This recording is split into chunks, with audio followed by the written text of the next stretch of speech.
ராமாயணத்தில் முருகப்பெருமான் எப்படி தோன்றினார், அவர் பெருமையெல்லாம் என்ன, அவர் பெயர்கள்லாம் என்னன்னு விஸ்வாமித்ரர் ராமருக்கு சொல்லிட்டு வந்தா, இவர் தமிழர்கள் தொழக்கூடிய கடவுள் மட்டும் இல்ல, ஜகத் பிரசித்தியாக இருந்த கடவுள். ஞாபகம் வச்சுங்கோ. இது பெரும்பாலும் நிறைய ஆலயங்கள் தமிழ்நாட்டுல இருக்கலாம், நான் இல்லைன்னு சொல்லல.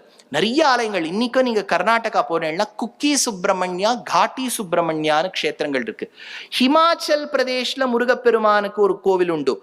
கேரளால பையனூர்னு ஒரு க்ஷேத்திரம் உண்டு முருகப்பெருமானுக்கு. எவ்வளவு இடத்துல குமாரதாரான்னு பேர். இன்னைக்கும் நீங்க திருப்பதி போனேன்னா மேல இருக்கக்கூடிய அருவிக்கே குமாரதாரான் தான் பேர். அதனால அவ்வளவு பிராச்சீன. டாப்ல பார்த்தேன்னா ஒருத்தர் இப்படி கையில குச்சியோட நின்றுட்டு இருக்கார், கையில ஒரு சேவலோட நின்றுட்டு இருக்கார். தெரியுறதா? இது முருகப்பெருமான் 1900 வருஷங்களுக்கு முன்பு 1900 years பேக் கண்டெடுக்கப்பட்ட ஒரு